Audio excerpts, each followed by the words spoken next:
Services Committee met today. The first thing that happened is some parents presented a petition against the closure of Morley House, which provides respite for children and young people with disabilities and additional needs. That petition was received.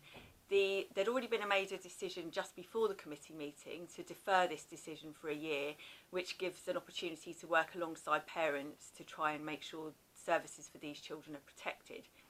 What I was really annoyed about and what really sticks in the throat is the fact that Liz Truss has been in the local paper making a fuss about this particular issue when she is the very MP who in government decides how much money local councils have to run services. She's had nothing to say about wider children's services and funding for the many other services that desperately need funding.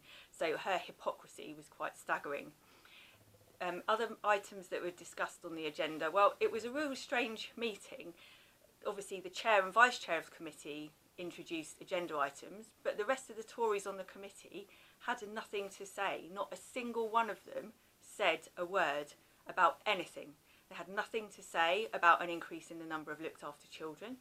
They had nothing to say about the budget overspend and how that's going to be dealt with. And they had nothing to say about some of the social injustices that we heard about, such as young people with a special educational need are more than twice as likely as their peers to not be in education, employment or training post-16.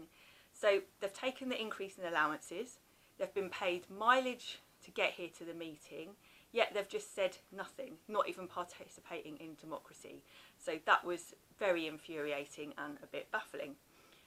On a positive note, it was good to welcome back Penny, the chair of our committee, after a period of ill health, and I was really pleased to get her assurances that she will work cross-party to put pressure on local MPs, to put pressure on government ministers to try and get fair funding for Norfolk. There's a £2 billion funding gap from what all councils need to run services to protect children compared to what the government has given local councils to run services. So we will be working with Penny Carpenter cross-party to try and make sure that Norfolk gets a fair deal.